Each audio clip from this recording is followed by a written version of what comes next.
Pâques d'Islande, la nuit des feux. À Monsieur Félix Jeantet. Mewel Harry nos Antaniou, Skelly Regenvraz, Menesiou. Voici venir la nuit des feux, la grande clarté sur les montagnes.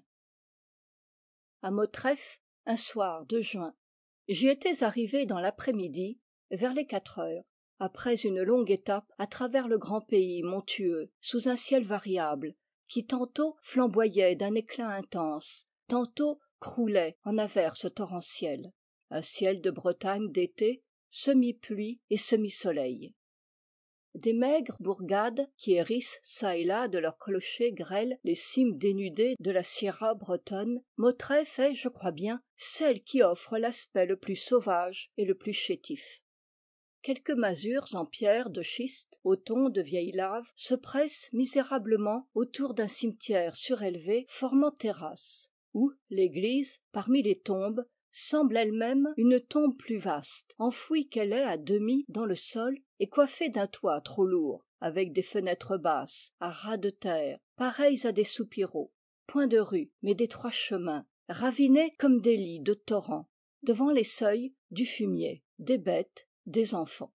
Les hommes devaient être aux champs, sans doute à retourner les foins. Les femmes devisaient entre elles, d'une porte à l'autre, celle-ci tricotant, celle-là filant, leurs grands fuseaux de laine brune couchés dans la poussière à leurs pieds. Le matin, à Châteauneuf, un ami m'avait prévenu. Il n'y a dans Motreff qu'une hôtellerie qui vaille, c'est le presbytère. Et il m'avait remis une lettre d'introduction auprès du recteur.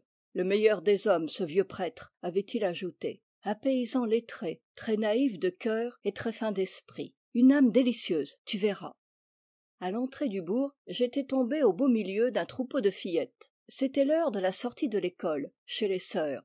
Elles s'en allaient posément, leurs livres sous le bras, vêtues du même accoutrement que leur grand-mère, ayant, au reste, avec leurs traits de gamine, une étrange gravité d'aïeule. J'avisai l'une d'elles, jolie à ravir dans son serre-tête brodé et sa guimpe blanche, les yeux couleur de temps clair, comme dit une chanson de ces montagnes, et je lui demandai « Ar prispitor, mar plich, merhic » le presbytère, s'il vous plaît, petite fille. Elle consulta du regard ses compagnes, puis, après un instant d'hésitation, s'enhardissant tout à coup, « Vous ne trouverez jamais tout seul, fit-elle dans leur parler de là-haut, un peu âpre, comme les sommets de ces cantons pierreux, baignés d'air vif.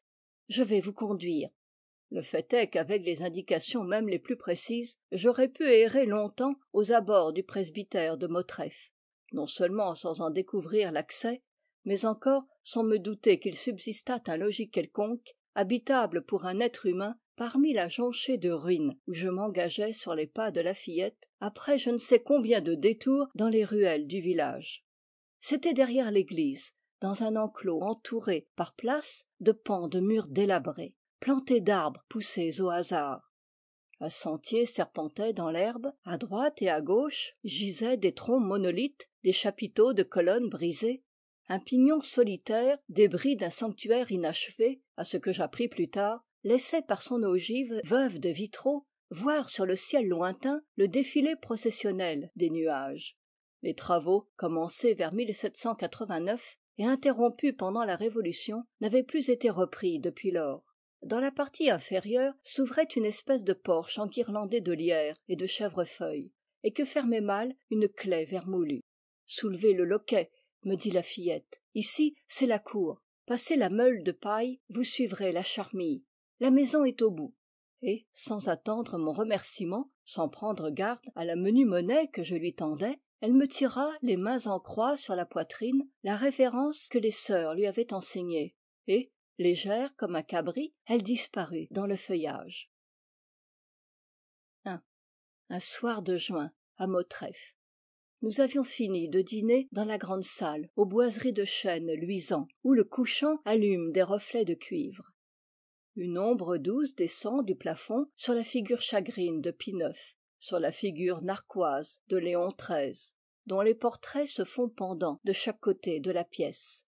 Léna, la gouvernante, l'antique Carabassen, dessert sans bruit, de son allure rapide et ouatée de chauve-souris.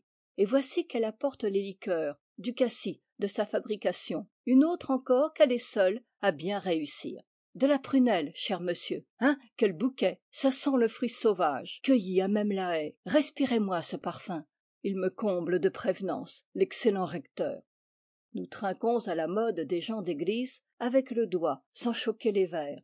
Le vicaire, lui, ne boit pas. Il souffre de l'estomac, la maladie du jeune clergé, observe malicieusement le vieux prêtre. Et, revenant à ce qui fait le sujet de notre entretien, au cours du repas, ça oui, ils sont restés fidèles aux vieilles coutumes, mes paroissiens. L'autre jour, ils ont merveilleusement fêté Saint-Jean. Mais, on vous a bien renseigné, ce sont les feux de Saint-Pierre surtout qui sont admirables. Saint-Pierre est un peu notre patron. La chapelle, que le malheur des temps n'a permis de construire qu'à moitié, lui devait être consacrée, et les ruines en sont désignées par son nom. Nos montagnards l'y viennent prier dévotement, dès qu'un de leurs proches parents se trouve en danger de mort. Ils s'agenouillent sur les pierres éboulées, invoquent le portier du ciel, réclament ses bons offices pour l'âme qui va comparaître au tribunal de Dieu. Ils lui apportent en offrande de la bouillie d'avoine, son mets de prédilection, affirme-t-il, à l'époque légendaire où il voyageait en Basse-Bretagne. Car il a visité ce pays, escortant par les bourgades son maître divin. On cite des fermes où ils couchèrent, on montre sur les rochers des Landes l'empreinte toujours visible de leurs pas. On raconte même à leur propos des anecdotes rustiques, dont les évangiles ni les actes des apôtres ne soufflent mot, mais que je n'ai pas l'air de mettre en doute quand on m'en parle. Il ne faut pas affliger les braves gens. Gageons que vous ne connaissez pas l'histoire du saint devenu faucheur. Elle est brève, je veux vous la dire. C'était justement dans le mois où nous sommes, le mois de la fenaison. On fauchait à Rosivinou, il faisait une chaleur accablante. Jésus-Christ et Saint-Pierre passaient par là, exténués, mourant de soif. Ils aperçurent dans les prairies une jeune servante qui, une cruche de cidre sur la tête, allait porter à boire aux faucheurs. Ils la suivirent, et quand ils furent arrivés auprès des hommes, « Ayez pitié de deux pauvres pèlerins, dit le Christ. Si vous ne leur faites l'aumône d'une goutte de cidre, ils vont périr de chaleur et de fatigue. » Soit, répondirent les faucheurs, mais à une condition, c'est qu'avant de vous remettre en route, vous nous donnerez un coup de main. Rien de plus juste, repartit Jésus. Et, après qu'ils se furent désaltérés, il dit à Pierre, montre à ces braves gens ton savoir-faire. Mais, Seigneur, objecta le saint, embarrassé, vous savez bien que je suis pécheur de mon état et que je n'ai jamais fauché. Jésus sourit. Bah, fit-il, tu t'en tireras peut-être mieux que tu ne penses. Pierre se résigna, saisit une des faux qui étaient là, appuyées au talus. Il s'y prenait fort mal, et les faucheurs se moquaient entre eux de sa gaucherie. Ils ne se moquèrent pas longtemps, car la faux n'eut pas plutôt touché l'herbe que, s'échappant des mains de Pierre, elle s'élança comme vivante, décrivant de larges courbes, promenant d'un bout à l'autre de la prairie le vif éclair de son tranchant d'acier. En un clin d'œil, tout fut fauché, et proprement, je vous prie de le croire. Voilà. Cela est conté d'un ton de douce bonhomie, par petites phrases, tout en sirotant la prunelle, sous les regards croisés des deux papes, dans la salle basse, où des insectes de nuit, entrés par la fenêtre ouverte, commencent à volter. Et l'on sent que le recteur de Motreff se délecte ingénument à ces vieux récits, qu'il en goûte la saveur populaire, le charme fruste et patriarcal. Il a conservé la simplicité de cœur d'un fils des champs qui, comme il dit lui-même, a gardé les moutons avant de devenir pasteur d'hommes. Mais voici Léna. Elle accourt de son menu trot silencieux. Monsieur le recteur, Pierre Tanguy est là, qui vous demande de bénir la première gerbe pour le feu de Croaz-Houarn. Parfaitement, Léna, parfaitement. Il en a déjà béni 25 autres dans l'après-midi. Au milieu de la cour, un paysan de fière stature est debout, tenant un fagot d'ajonc sec fixé aux pointes d'une fourche. Eh bien, Pierre, tu vas, je pense, faire un beau tantad. Note, bûcher, fin de note. En l'honneur de ton parrain céleste, s'informe le prêtre en signe de bienvenue. Si le temps ne se couvre pas trop, on le verra sûrement de toute la montagne, monsieur le recteur. Et de tout le ciel, Pierre Tanguy, de tout le ciel, tu m'entends. L'homme s'est agenouillé, le pied de sa fourche planté en terre comme la hampe d'un drapeau. Le recteur, du geste, dessine une croix dans l'air et prononce sur la gerbe d'épines les paroles de la bénédiction. Et cette humble scène, dans cet humble décor, a je ne sais quelle grandeur religieuse et familière tout ensemble qui vous reporte aux premiers âges du christianisme naissant. L'orémus terminé, le prêtre ajoute, en breton: « Qu'elle brûle, ô éclair, Pierre Tanguy ! Mille grâces, monsieur le recteur. » Et le gars s'en va, dans le crépuscule, rejoindre les compagnons qui l'attendent, chargés de faix de branches, de fougères, sous les murs de l'enclos. Maintenant leurs sabots retentissent dans le chemin caillouteux. Des sentiers de la lande d'autres débouchent, viennent grossir la troupe, et la montagne, tout à coup déserte, s'anime mystérieusement. Par intervalles, il pousse un grand « you » que répercutent les échos lointains. C'est le cri breton, mélancolique et sauvage. Il suffit à exprimer toutes les émotions de cette race primitive chez qui l'allégresse même a de longues résonances tristes. À l'entendre ce soir, je songe aux nuits d'il y a 100 ans, et je ne puis me défendre d'une sorte de terreur rétrospective.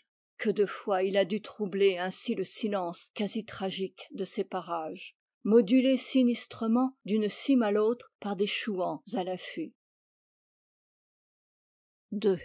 Je vous conseille d'opter de préférence pour le feu de Croaz Houarn, m'a dit le recteur. D'abord, le site est vraiment grandiose. Vous dominerez de là-haut les croupes rebondies du Ménez, à qui pourraient s'appliquer les paroles du psalmiste et exultaverunt montes sicut arietes. De plus, le clan d'alentour, très populeux, est réputé pour organiser les plus beaux tantad.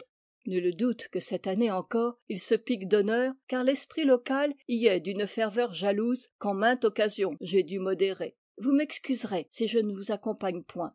Je vous serais un empêchement plutôt qu'une société, et, avec ma vue déclinante, je risquerais fort de laisser mes vieilles jambes dans les aspérités de la route. Mais monsieur le vicaire se fera certainement un plaisir de vous servir de guide. Une fois passé le premier quart d'heure pénible de la digestion, monsieur le vicaire se révèle un très aimable homme. Il est chasseur, pêcheur, fumeur, causeur aussi, mais seulement au grand air. Quand Léna, du fond de la cuisine, lui a proposé une lanterne, à cause du temps qui s'est assombri, il a refusé. Il connaît la montagne comme sa poche. Il l'a faite si souvent de jour et de nuit par la neige et par le brouillard. Sitôt hors du presbytère, il trousse sa cotte, pour employer son expression, et noue sa ceinture par-dessus. À son poing, il balance un pennbaz, un dur bâton de houx, assujetti par un cordonnet de cuir. C'est une arme dont il est bon de se prémunir quand on a, comme c'est notre cas, à franchir des aires de ferme où, d'habitude, les chiens sont lâchés après le coucher du soleil. Léna avait raison de dire que nos yeux nous seraient d'une médiocre efficacité pour nous conduire. Non que l'obscurité soit épaisse, il flotte au contraire sur les choses une lumière vague et diffuse, une espèce de clarté grise uniformément épandue. Tout est fondu, vaporisé. Le profil indécis des monts ondule en pâles estompes sur le ciel noyé. Cela donne l'impression d'un paysage sous-marin. Les brumes ont de lents remous de houle profonde. C'est une atmosphère molle, fluide et très mystérieuse. Je vais là-dedans à l'aveuglette. Il me semble, non pas que je marche, mais que je nage. Et, n'était le vicaire, je crois bien que je ne nagerais pas longtemps sans sombrer. Heureusement, il est là pour me crier casse-cou, au besoin pour me tendre la main, qu'il a solide. Attention, nous dévalons dans le ravin. Je m'en doute un peu, le chemin se creuse et se rétrécit. De chaque côté, des parois de schiste de plus en plus hautes forment couloir. Je m'y cramponne dans les endroits périlleux de la pente pour ne pas tomber. Le vicaire, qui a fait des humanités au collège de l'Esnevin, me lance une citation de Virgile dont il retourne le sens. Haud facilis descensus averni. Et il rit. C'est l'effet du grand air.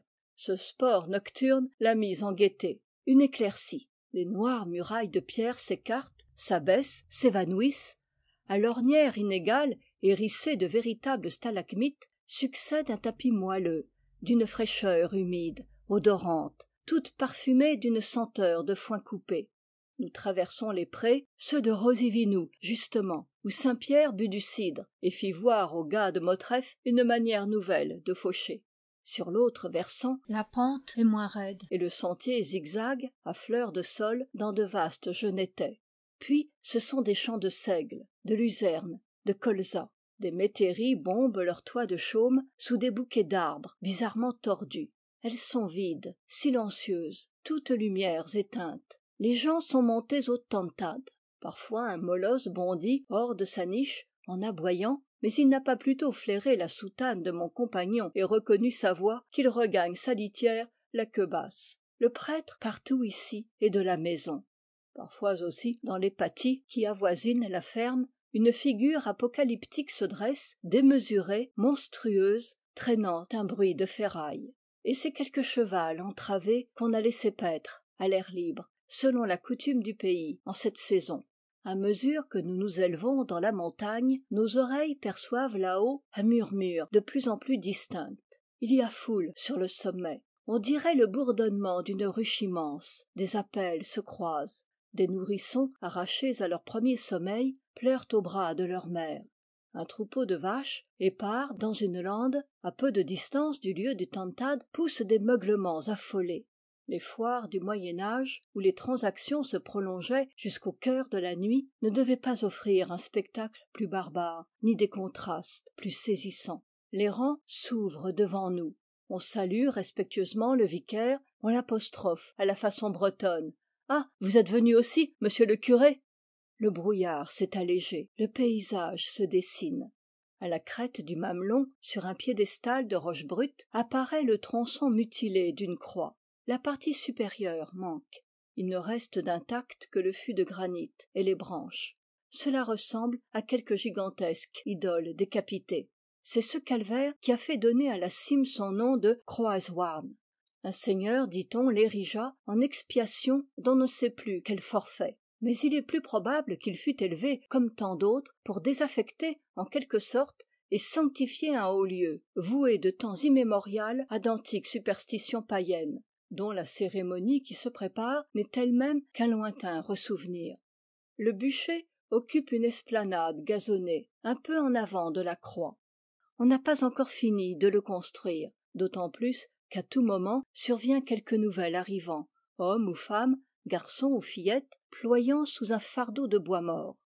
Debout au faîte de l'énorme meule, Pierre Tanguy détache sur le ciel sa belle carrure de montagnard, à la fois élégant et robuste. Il est tout à sa besogne, j'allais dire, à son ministère. Voyez-vous, me confie un paysan, il n'y en a pas deux comme lui pour vous camper un tantad. C'est de famille, chez ces Tanguy. Nous nous asseyons sur une roche à regarder faire ce représentant d'une tradition sacrée. Et c'est vrai qu'il y met une sorte d'art, disposant les fagots avec une adresse tranquille, sans hâte, d'un geste sûr. Deux aides, postées sur une échelle, lui passent les gerbes d'ajonc, les brassées de genêt, de bruyère flétrie, de fougère. Par instants, il se penche pour crier « Allons, ceux d'en bas, il y a encore de la place !» Ou bien il fouille du regard les profondeurs brumeuses et, si la silhouette de quelque retardataire surgit sur les rebords du plateau, il jette le cri de ralliement, le « Iou !» sauvage, dont l'accent fait frissonner, quelque part qu'on l'entende. Mais à qui le mystère de cette solitude, l'étrangeté de ces groupes assemblés pour des rites aussi vieux que le monde, prête je ne sais quoi de plus farouche et de plus terrifiant. Une jeune mère s'est accroupie dans l'herbe, près de nous, pour allaiter son enfant. Elle lui chante à mi-voix, sur un ton de mélopée, une berceuse qu'elle improvise avec cet instinct du rythme, familier à tous les Bretons, mais plus encore aux Bretonnes. Le sens, sauf quelques mots qui m'ont échappé, est celui-ci. Il est venu, l'enfantelet, le petit Joson. Il est venu avec sa mère sur le ménez de Croaz-Houarn. Et ses petits yeux verront le grand feu qui monte dans le ciel. Et, parce qu'il aura vu le grand feu, il grandira, il deviendra fort. Et la grâce de Saint-Pierre sera sur lui. Et jamais ne luira sur sa tête, jamais ne luira l'étoile du mauvais sort. S'étant aperçue que je l'écoute, elle cesse de chanter et se met à rire. « Est-ce que l'étranger comprend le breton ?» demande-t-elle au vicaire. Je lui réponds moi-même, dans sa langue. La conversation s'engage, son petit Joson va sur ses 10 mois. Il est un peu faible des reins. Elle l'a baigné dans les fontaines saintes, à la source de Notre-Dame de Crâne, à celle de Notre-Dame de Cléden. Mais la faiblesse a persisté. Alors les anciens de chez elle lui ont conseillé de faire à l'enfant le tour du feu de Saint-Pierre par 3 fois et de lui frotter ensuite les reins avec une pincée de cendre chaude. Mais, en attendant, ne craignez-vous pas qu'il prenne froid ? La question l'étonne et presque la scandalise. Est-ce qu'on n'a jamais vu un enfant, fût-il âgé seulement de quelques heures, prendre froid la nuit des feux?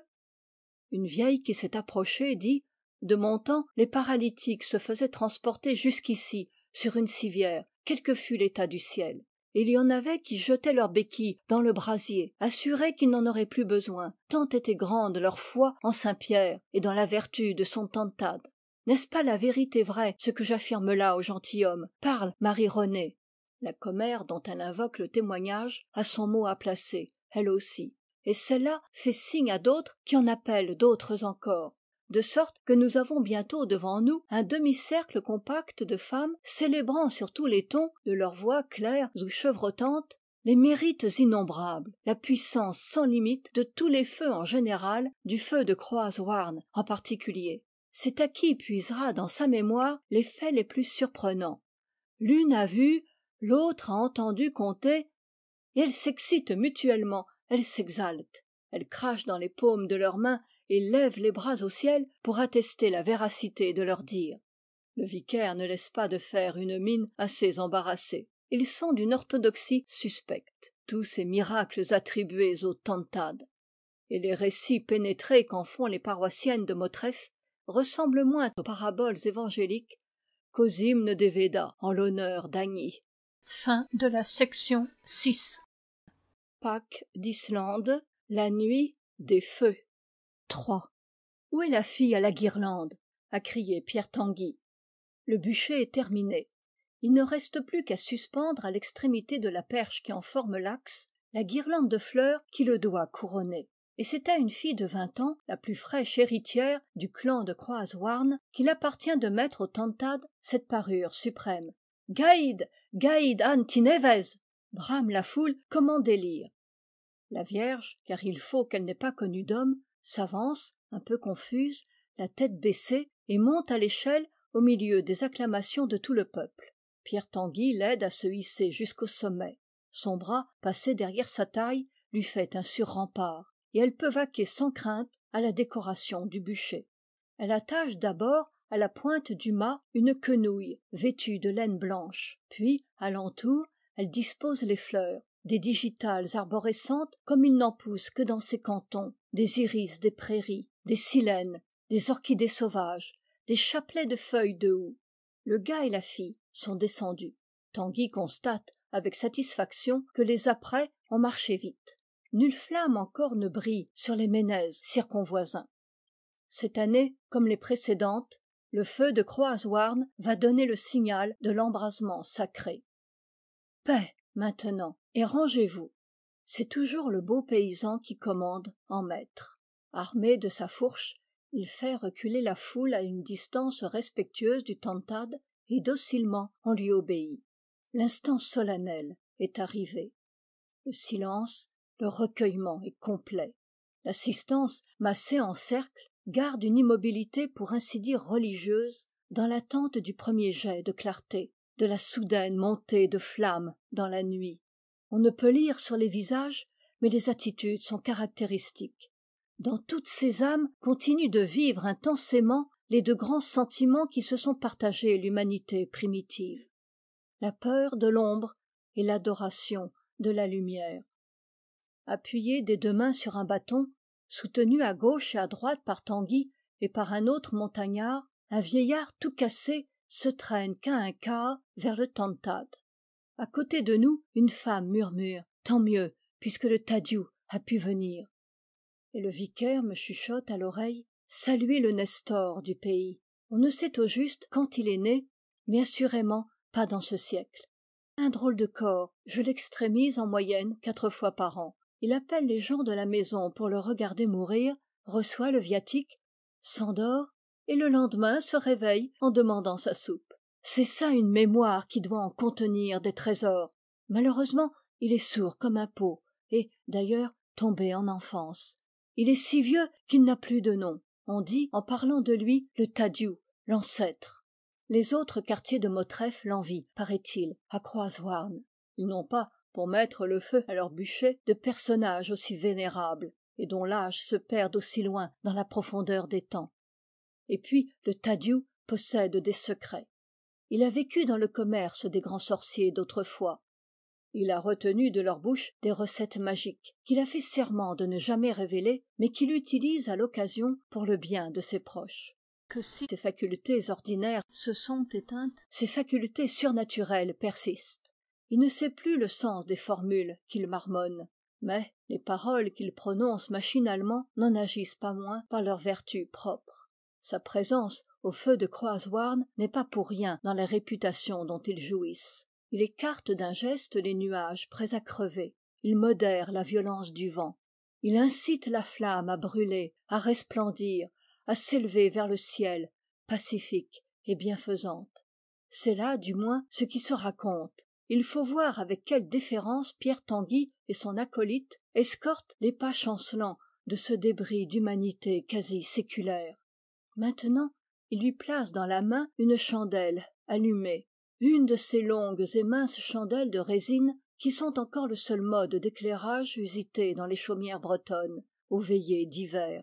À sa lueur, la figure du vieux nous apparaît grimaçante, sinistre, la bouche fendue par un large rictus, les pommettes saillantes, les joues vidées, de rares mèches de cheveux, non pas blancs, mais décolorés, s'échappant d'une calotte graisseuse et se mêlant sur le dos aux poils d'une veste barbare en peau de chèvre qu'on prendrait pour le sayon préhistorique de quelque chasseur d'aurochs.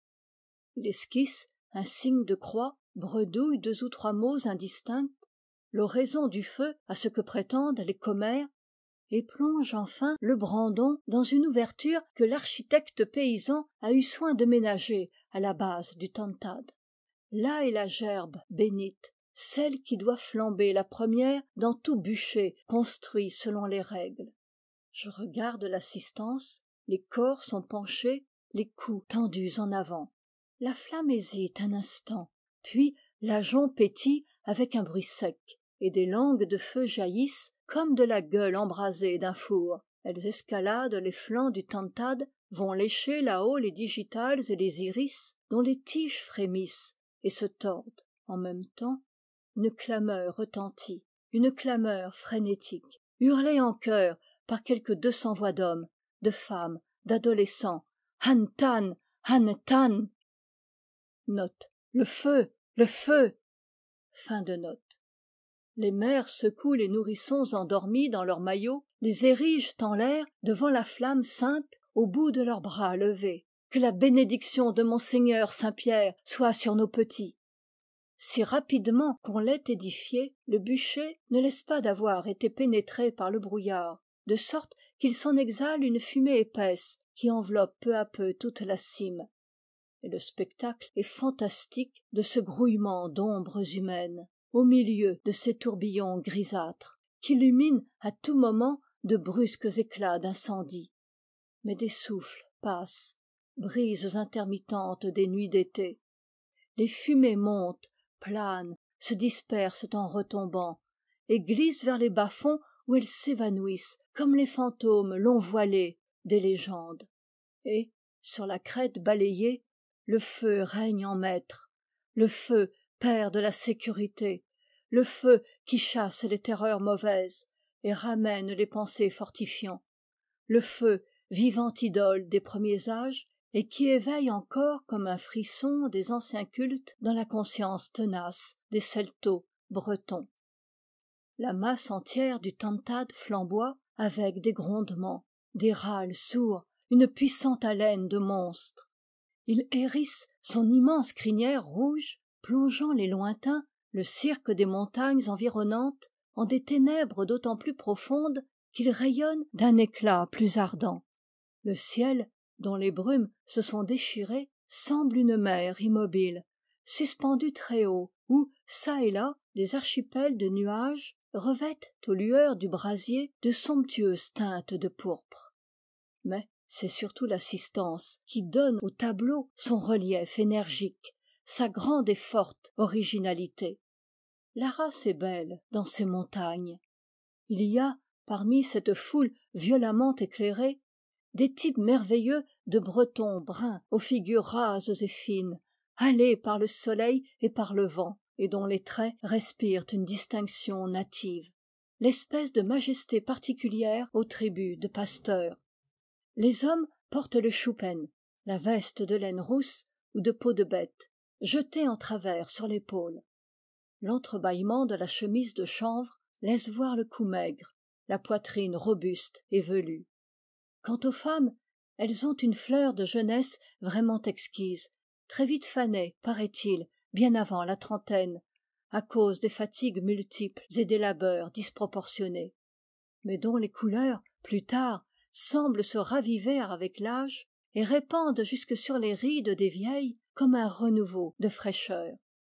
Les jouvencelles, pour la plupart, sont délicatement jolies, ont une suavité de ligne qu'on ne trouve guère en Bretagne que dans cette région des Ménez, avec quelque chose de religieux dans l'attitude et, dans l'expression du visage, une sorte de fatalisme doux. An-tan, An-tan. Chaque fois que, stimulée par les souffles de la nuit, la flamme jaillit plus éblouissante, la clameur reprend et se prolonge, puis s'éteint, apaisée, en une plainte légère, en un vague fredon mélancolique.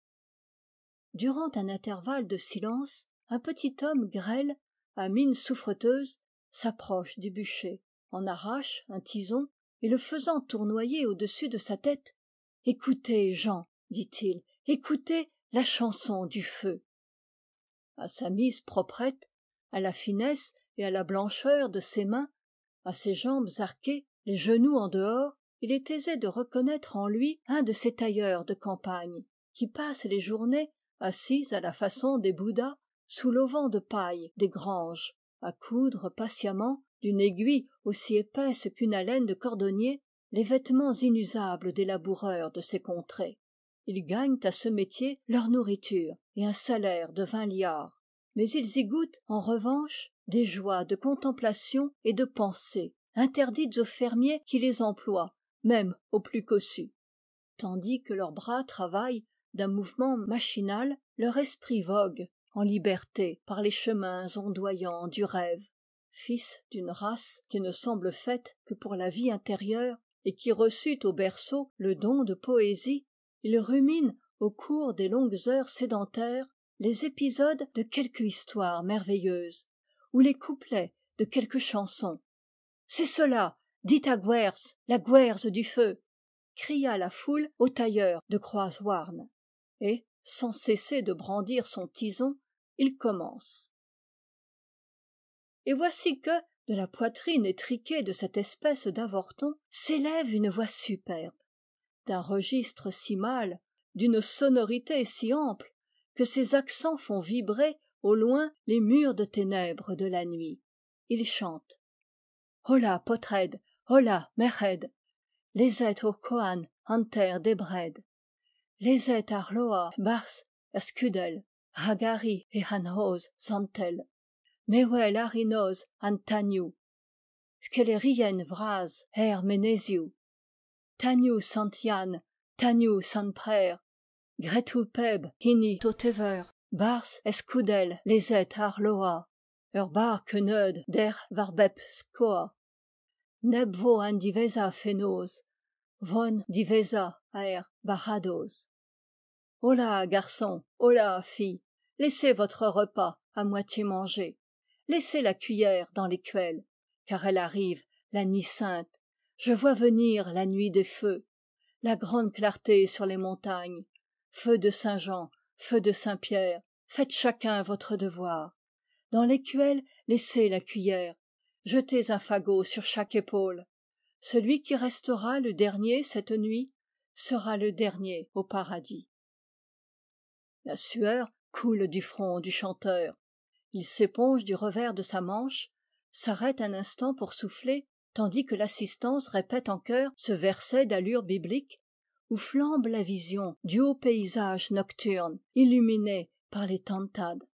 Voici venir la nuit des feux, la grande clarté sur les montagnes.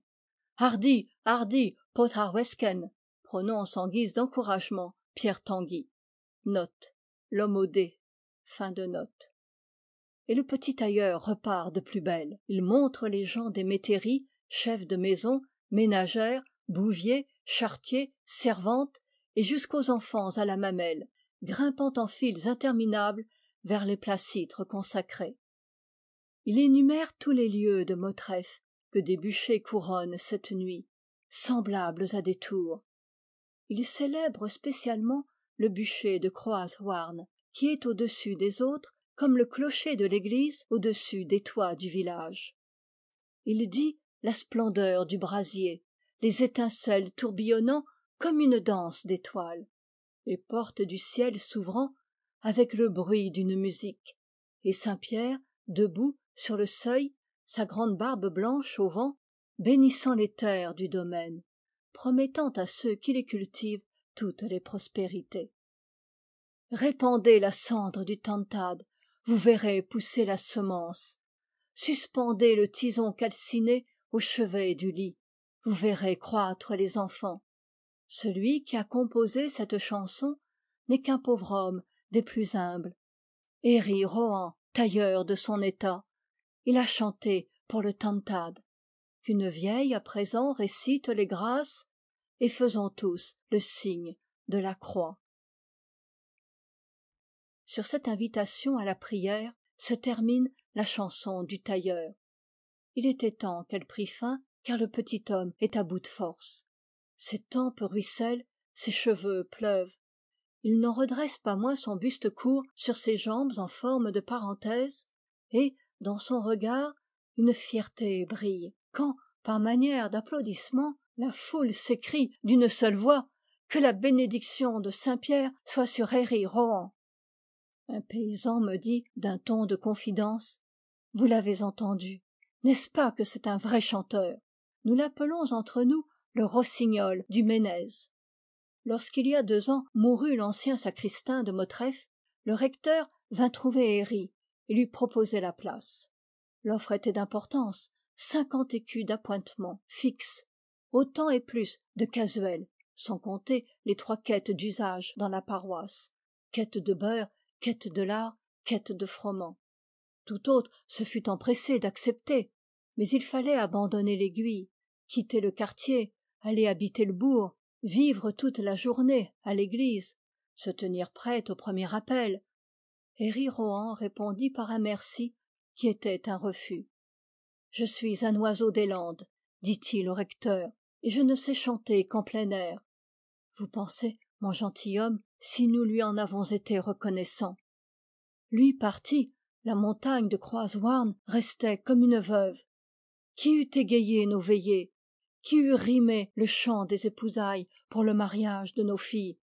Qui eût entonné le chant du feu autour de notre tantad? » Le bûcher, presque entièrement consumé, ne présente plus qu'un monceau rougeoyant de braise, que surmonte la partie inférieure de la perche, pareille au tronçon d'un mât foudroyé. Au-dessus, dans les remous d'air chaud, planent de menus débris noirâtres, de vagues choses ailées et frémissantes, qui font l'effet d'un vol de papillons de nuit. Des jets d'étincelles fusent par moments et retombent en une pluie d'astres. C'est l'agonie du feu qui commence. Observe, près de nous, une pauvresse à demi dévêtue dans ses misérables haillons. Il règne un silence relatif. On cause par groupes, sans bruit, sans geste. Une rumeur stridente de crécelles se propage jusqu'à nous du fond des vallons, et ce sont les rainettes des prés de Rosivinou coassant à la lune, encore invisible, mais dont un frisson de lumière pâle annonce la venue, vers l'Orient.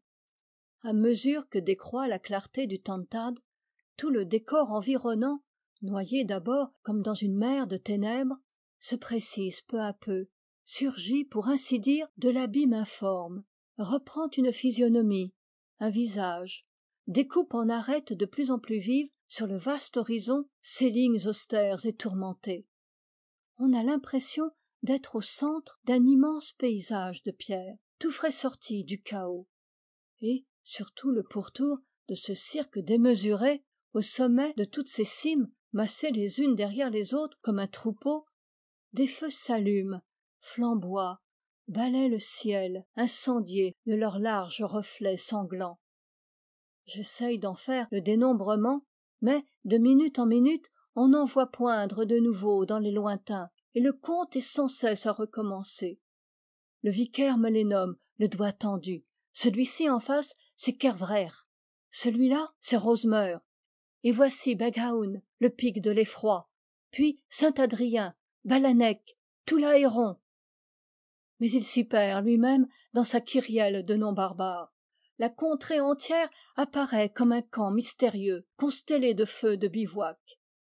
Telles durent être les nuits d'autrefois, au temps des migrations de peuples roulant leurs hordes vers l'ouest et dressant leurs foyers d'un soir dans la paix encore vierge des steppes inhabitées.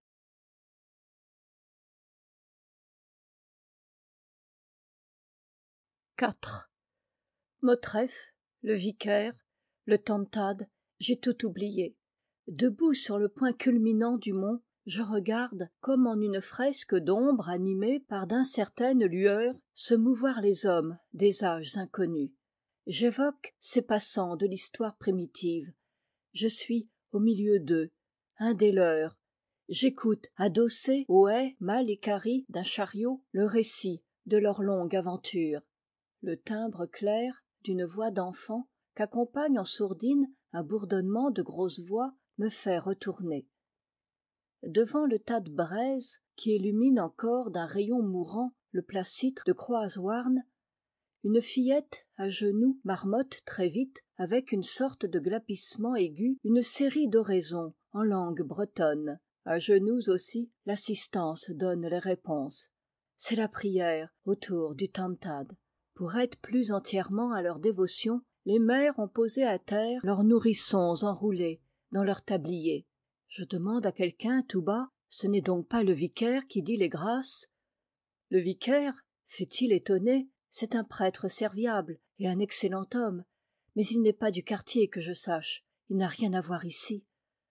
Et il m'explique complaisamment qu'ils sont très religieux dans le clan de Croaz-Houarn, qu'ils tiennent leur clergé en très grande estime, qu'aux quêtes annuelles ils lui réservent le meilleur accueil, mais qu'il y a des cérémonies qui ne se doivent pratiquer qu'entre gens des mêmes parages, à l'exclusion de tout étranger.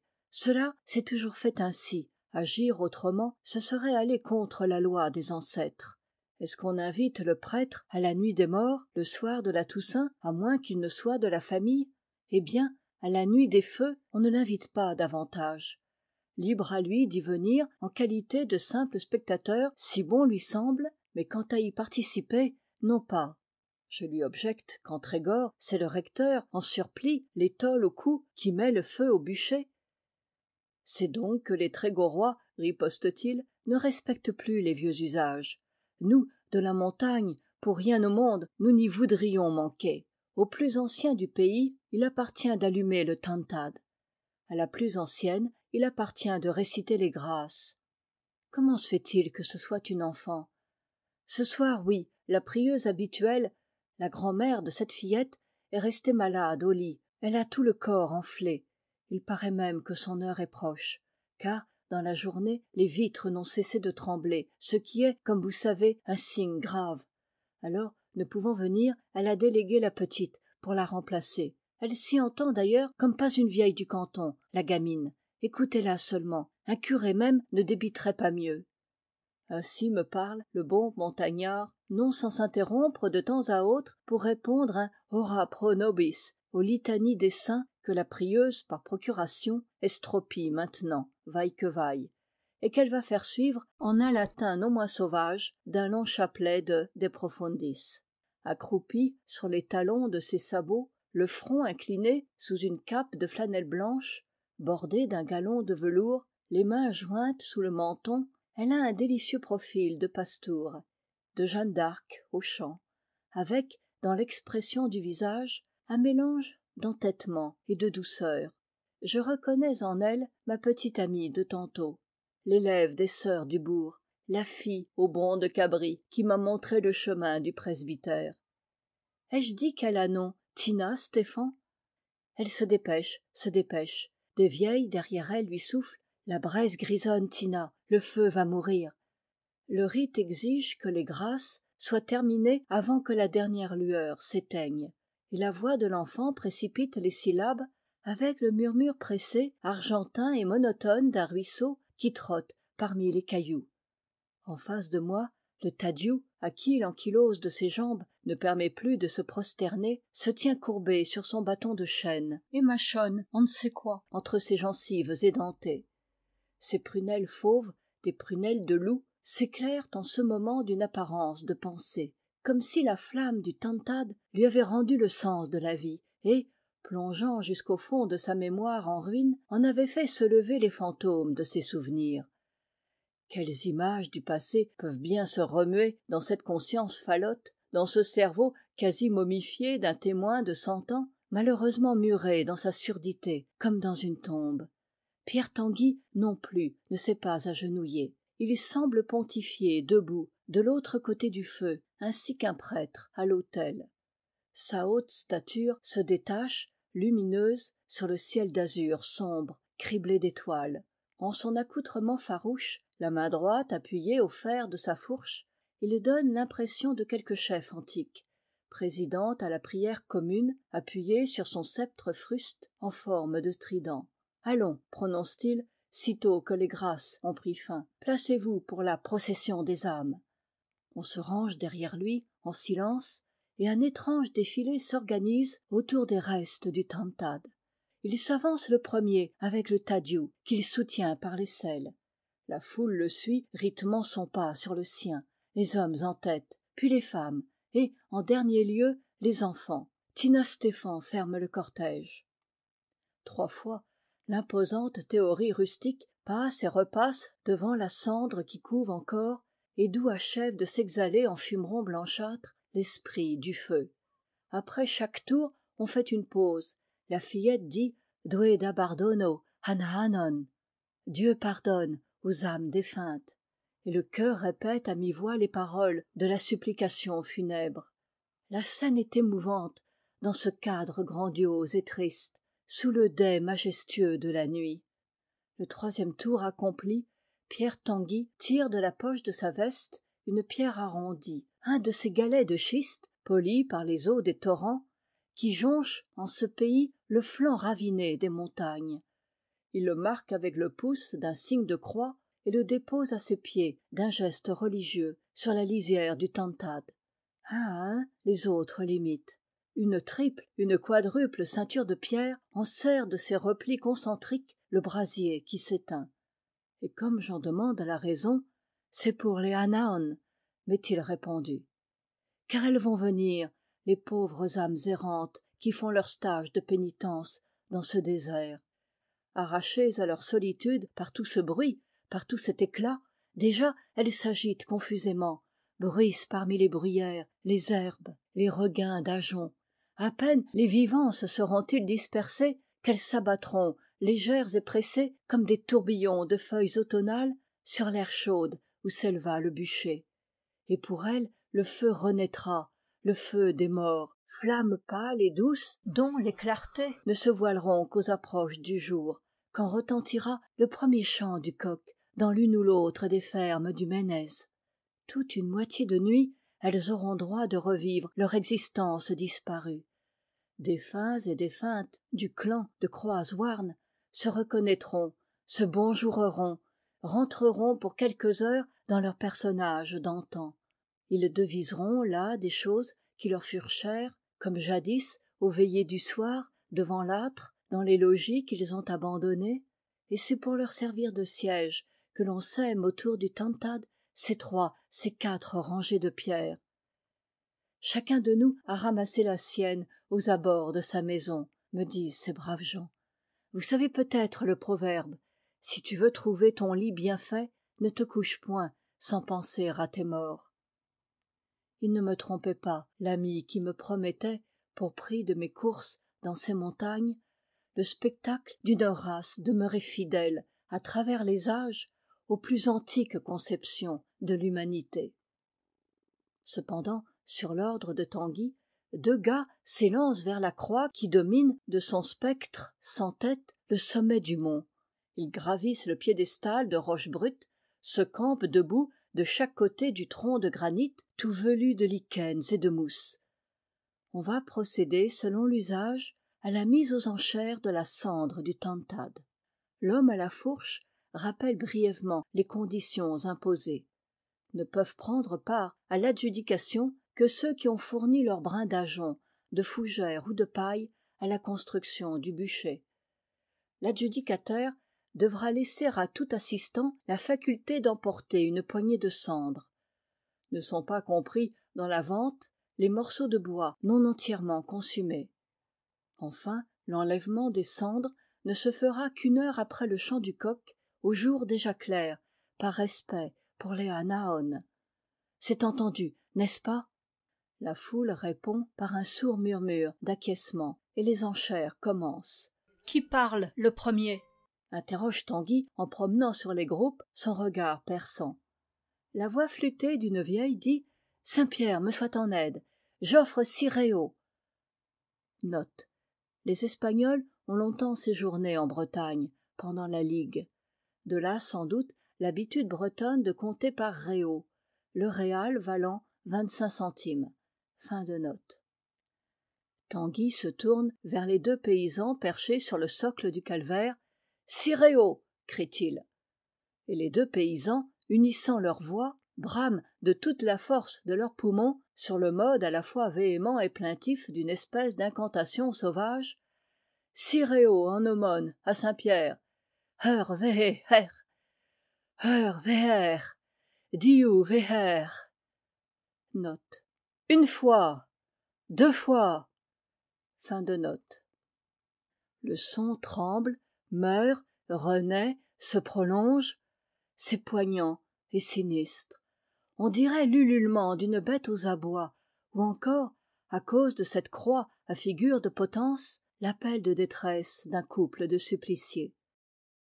Plus les enchères montent et plus la clameur grandit, s'exaspère, jusqu'à devenir je ne sais quelle vocifération surhumaine flottant sur les abîmes de la nuit.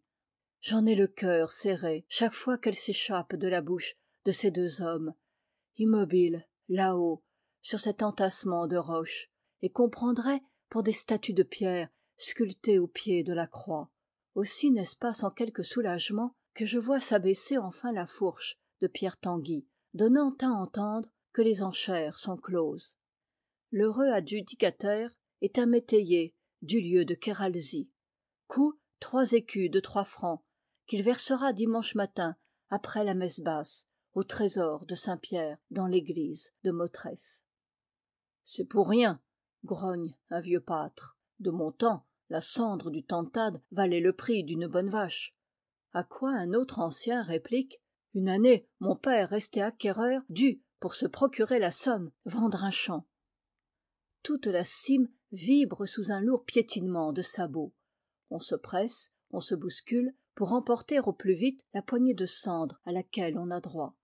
Des fillettes aux airs sages s'en vont, tenant en main comme des cierges des brandons fumants, et j'aperçois plus d'un montagnard qui enferme précieusement un bout de charbon dans sa boîte à briquet. Il n'est pas, dit-on, de talisman plus sûr et plus universel. Je rejoins le vicaire, des mots d'excuse aux lèvres. « Laissez donc, » interrompt-il. « Pendant que vous rôdiez parmi mes paroissiens, moi, à la clarté de leur tantad, j'ai lu très commodément mes heures du soir. » Nous nous disposons à reprendre le chemin par lequel nous sommes arrivés. Je jette un dernier regard sur le paysage qui, dans un instant, sera retourné à sa solitude, et où va succéder au peuple tumultueux des vivants le discret, le furtif essaim des mânes. Son âpre échine s'est comme adoucie au toucher féerique de la lune. Car l'astre s'est levé, il a dépassé le rempart des collines. Il nage mollement au-dessus de l'horizon dans un champ de nuées dont les sillons moutonneux ondoient comme les vagues d'une mer. Et, sous la caresse de cette lumière, pure et triste, les formes rigides de ces sommets de pierre revêtent des aspects plus souples, plus fluides, plus harmonieux. Des gazes bleuâtres enveloppent les landes. Les feux lointains baissent et pâlissent. Par les lacis des sentiers, dans les ajoncs, les genêts, les orges, des fils d'ombre dévalent vers les chaumières endormies. Les coiffes des femmes brillent sous la lune comme des diadèmes d'argent. Derrière nous, le tronçon de la croix se profile seul sur la crête désertée. Il émane de toutes choses une impression de mansuétude, de paix funéraire, de calme infini. Nous marchons en silence. Soudain, au moment de franchir un échalier, une fillette encapuchonnée saute à nos pieds d'entre les brousses du talus. Quoi donc? Qu'est-ce? Demande le vicaire, un peu interloqué. C'est moi, Tina Stéphan, monsieur le curé. La petite du Kerdreuz. J'ai pensé que vous feriez route par ici, alors je vous ai attendu. C'est pour vous prier de passer par chez nous, si cela vous était égal. Voilà, depuis la nouvelle lune, sa grand-mère n'est pas bien du tout. Et ce soir, en revenant de l'école, elle l'a trouvé encore pis. L'enflure avait gagné les membres supérieurs, le cou, la tête, la fièvre la brûlait. J'ai voulu rester auprès d'elle, continue l'enfant, tandis que nous nous engageons à sa suite dans une voie charretière où chante un ruisseau. Mais elle m'a dit « Non, non, il faut que tu montes au Tantad, il faut que tu récites les prières à ma place, dans l'ordre où je te les ai apprises. » Elle a ajouté « Si tu n'allais pas, c'est contre moi que Saint-Pierre se fâcherait. Il dépend de toi de me conserver ma part de paradis. » Que répondre à cela? Je suis allée. Quand je vous ai vu là-haut, je me suis dit « Je demanderai à monsieur le curé d'entrer en passant. » C'est pourquoi je vous ai guetté. Vous vous rendrez compte, moi je ne sais pas. Peut-être qu'il est temps de l'administrer. Elle trottine devant nous, pieds nus, ses sabots dans les mains. « As-tu prévenu les sœurs que ta grand-mère était malade ?» interroge le vicaire. « Oh oui, sœur Gonzalez l'a visitée et lui a même donné du remède dans une fiole. Mais dès que la sœur a été dehors, ma grand-mère a dit « Ça, c'est de la médecine » et elle a jeté la bouteille au fumier. Elle a ses idées. Elle croit qu'un emplâtre de cendre du Tantad la guérira mieux que tous les élixirs, si toutefois son terme de vie n'est pas échu. Et elle m'a commandé de lui en apporter plein mon mouchoir. Qu'en pensez-vous, monsieur le curé? Monsieur le curé se tait. D'ailleurs, nous sommes chez l'hydropique. Un toit de genêt sur des murs d'argile au milieu d'une chènevière. L'enfant tire la ficelle d'un loquet à chevillettes comme dans les contes de fées. Nous descendons du seuil dans un trou sombre qui sent le moisi. Par le tuyau de la cheminée cependant tombe sur l'âtre un filet de clarté nocturne. Tina souffle sur des braises qui charbonnent, y plonge une tige de chanvre soufrée, allume la résine accrochée dans un angle, et je distingue un intérieur de misère paysanne, mais soignée, décente. La vieille occupe un haut lit à forme ancienne, entre la table et le foyer. Elle soulève péniblement sa tête grise, et Tina lui explique qui nous sommes. Elle balbutie, la langue épaisse. J'ai toujours supplié Saint-Pierre de me faire mourir la nuit des feux, la nuit où les portes du ciel restent ouvertes. Je vais revenir vous extrémiser, lui dit le vicaire, monté sur le banc de chêne qui permet d'atteindre au lit. Préparez d'ici là votre examen de conscience. Puis, s'adressant à la fillette, tu feras bien d'appeler une voisine. En passant la marche du seuil, nous entendons la moribonde qui demande à Tina, avec un accent farouche, « Le Tantad était beau, n'est-ce pas? Et tu n'as pas oublié la cendre, au moins. » 5. Lorsque je me représente, par la pensée, la chambre des hôtes au presbytère de Motreff, je retrouve toute vivante dans mon souvenir la sensation de bien-être simple, réconfortant et doux que j'éprouvais à y pénétrer, sur les pas de la bonne gouvernante, après une journée d'excursion terminée par cette nuit d'apothéose dans la montagne. Et je me rappelle aussi de quel ton discret et religieux Léna me dit en poussant la porte: « C'est la pièce où couche Monseigneur quand il vient pour la confirmation. » On y respirait effectivement comme une odeur d'église, un vague parfum d'encens suranné. Le meuble le plus apparent était un prie-dieu quasi monumental, ou plutôt une sorte de trône à baldaquin, occupant tout l'espace compris entre les deux fenêtres. Le lit se dérobait derrière de grandes courtines de drap sombre. Le parquet ciré luisait comme une glace. Au-dessus de la cheminée, un Christ, de taille presque humaine, se dressait entre deux hauts bouquets de fausses fleurs. Un ordre pieux, une propreté ecclésiastique régnaient jusque dans l'arrangement des chaises, recouvertes de housses d'une blancheur virginale. Léna passa une dernière inspection, s'assura qu'elle avait pensé à tout, même à renouveler l'eau bénite, et me laissa en me souhaitant bon repos. Un coucou sonna 11 heures. Je crus qu'il extravaguait. Il me semblait inadmissible que notre absence eût été si courte. Ne venais-je pas de franchir Je ne sais combien de siècles, et de voir se reconstituer sous mes yeux non pas seulement une époque, mais toute une civilisation disparue. La succession des images avait été si rapide et si forte leur intensité que j'en avais perdu la notion du temps réel. J'avais les jambes lasses, mais le cerveau vibrant. J'aurais en vain essayé de dormir. J'ouvris les persiennes, un flot de lune inonda la chambre, et des fraîcheurs de campagne humide entrèrent avec les souffles balsamiques de la nuit. Des souliers ferrés frappèrent le pavé de la cour. Une voix me héla.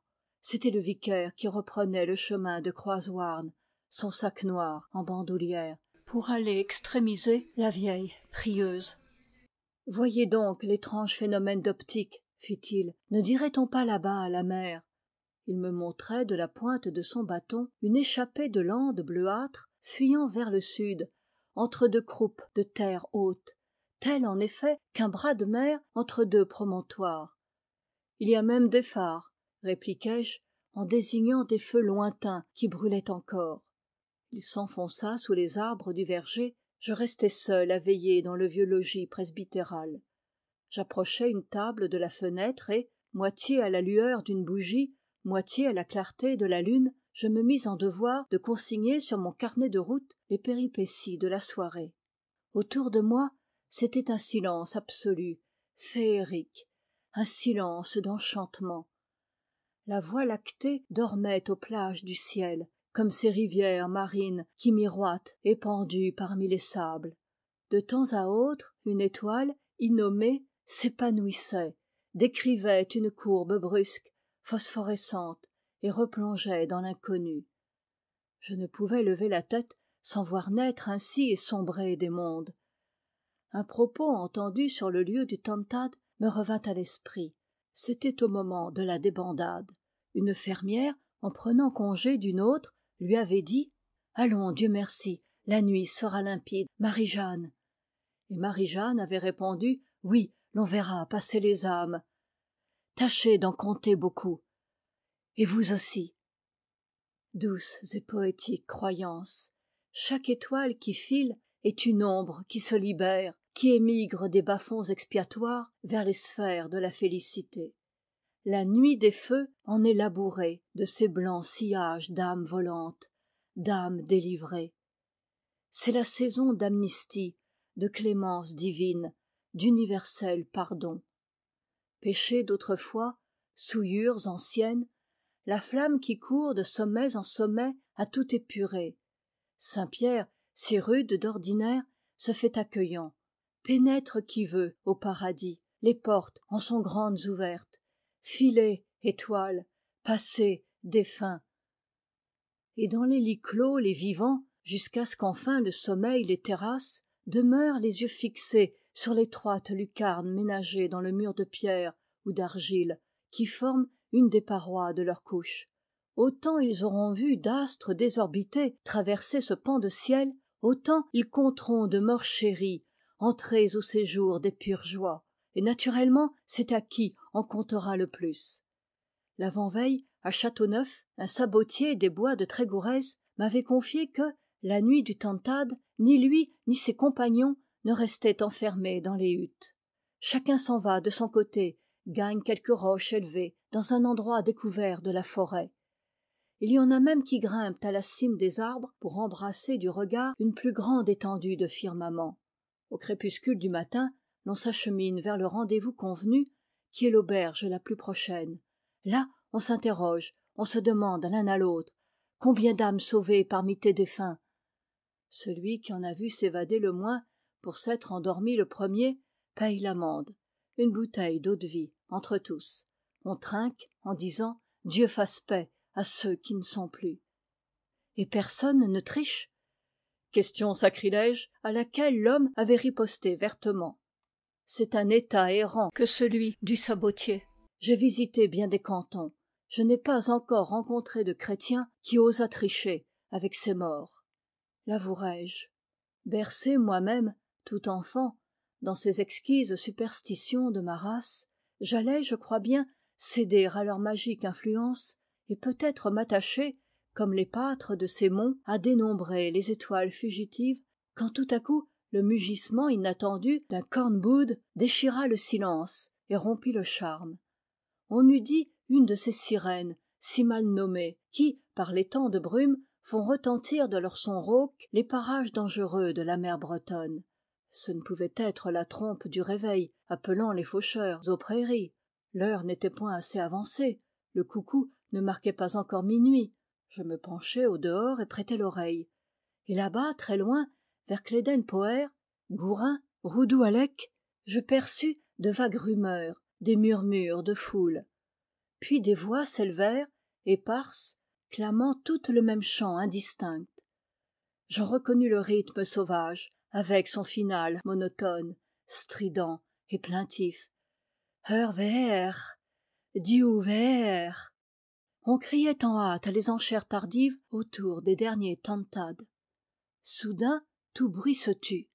Quand de clochers en clochers, les 12 coups de minuit tintèrent sur les montagnes, le vaste paysage nocturne s'était déjà recouché dans le silence et l'immobilité. Je me disposais à en faire autant lorsqu'on heurta discrètement à ma porte. Je n'avais entendu ni entrer dans la maison ni gravir l'escalier. J'ouvris, non sans trouble. Ce n'était que le vicaire.